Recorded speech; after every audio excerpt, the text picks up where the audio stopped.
آج یہ بالکل ایک نئی سوچ لائی جا رہی ہے، علم نے ہی سادات کا مقام بیان کیا۔ آج اہل مدارس،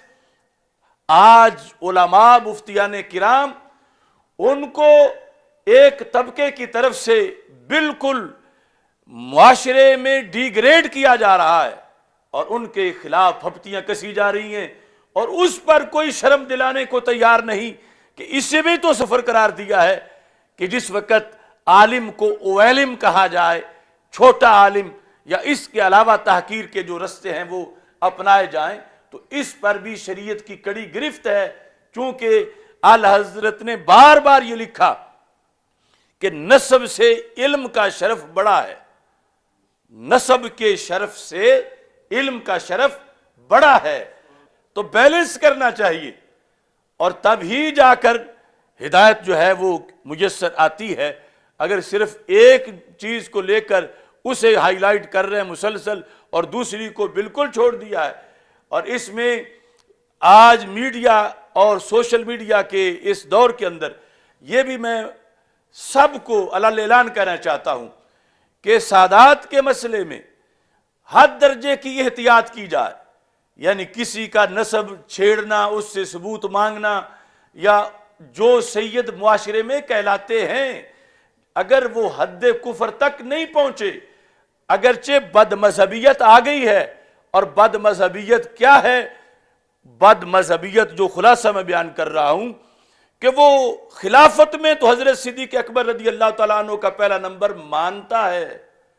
لیکن ویسے افضلیت مولا علی کی سمجھتا ہے۔ یہ تفضیلی جو ہے اس کا کہا کہ ابھی ادب تعظیم باقی ہے، مگر جو یا تو کسی صحابی پر تان کر بیٹھے، یا پھر وہ خلافت میں ہی صحابہ کے اجماع کو ٹھکرا کر مولا علی رضی اللہ تعالیٰ عنہ کی خلافت میں افضلیت کا قائل ہے، تو اب وہ تفضیلی نہیں ہے، اب وہ رافضی ہے، اور اس پر پھر نہ تعظیم باقی رہے گی اور نہ کچھ اور باقی رہے گا۔ خلاصہ آج کی گفتگو کا میں عرض کرنا چاہتا ہوں کہ یقیناً سیادت اور نسب رسول صلی اللہ علیہ وسلم کا برملا فائدہ ہے، اس کے فائدے کا انکار وہابیت ہے، خارجیت ہے، ناسبیت ہے۔ باقی نسب جو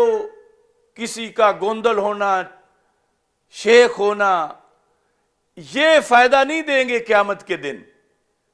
سرکار کا نسب قیامت کے دن بھی یقیناً فائدہ دے گا، یہ ہمارا عقیدہ اہل سنت کا، لیکن اس فائدے کو دلیل بدعملی کی بنانا یہ ہرگز جائز نہیں، چونکہ رسول پاک صلی اللہ علیہ وسلم نے باقاعدہ اپنی آل کا نام لے کر انہیں عمل کی دعوت دی، اور یہاں ہم ان حدیثوں کو مانتے ہیں کہ جہاں رسول پاک صلی اللہ علیہ وسلم نے سیدہ فاطمہ رضی اللہ تعالی عنہا کا نام لے کر جو گفتگو فرمائی، یا جو دوسری حدیثیں ہیں لا اغنی عنکم والی، لیکن اس کا جو صحیح مطلب ہے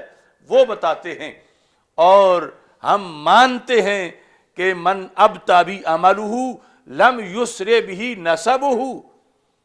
کہ جس کو عمل نے پیچھے چھوڑا اس کو نسب آگے نہیں لے جائے گا۔ اس کی جو حقیقت رسول پاک صلی اللہ علیہ وسلم نے بیان کی، اس پر بھی ہمارا یقین ہے، اس یقین کے ہوتے ہوئے کہ نسب رسول علیہ السلام کا قیامت کے دن فائدہ ضرور ہے۔ اب وہ فائدہ کئی وجوہ سے ہو سکتا ہے، اس فائدے سے جنت میں اونچا مقام ملنا، جنت کی مزید سہولتیں ملنا، تو ایسے ہی نکاح کے مسئلے میں اعلی حضرت فاضل بریلوی رحمۃ اللہ علیہ نے کہا کہ سیادت سادات کا نسب اس کے ہم پلہ کوئی نسب نہیں، کسی کا مغل ہونا، پٹھان ہونا، یہ لفظ لکھے، لیکن فرمایا کہ جب کوئی بندہ ہے غیر سید اور علم میں اس کا بہت بڑا مقام ہے، اور سیدہ اس کے ساتھ اپنی مرضی سے نکاح کرنا چاہتی ہے، تو فرمایا کہ اب وہ علم کی وجہ سے کفو قرار پائے گا، یعنی اس علم کی وجہ سے وہ نکاح شریعت میں جائز قرار پائے گا، عام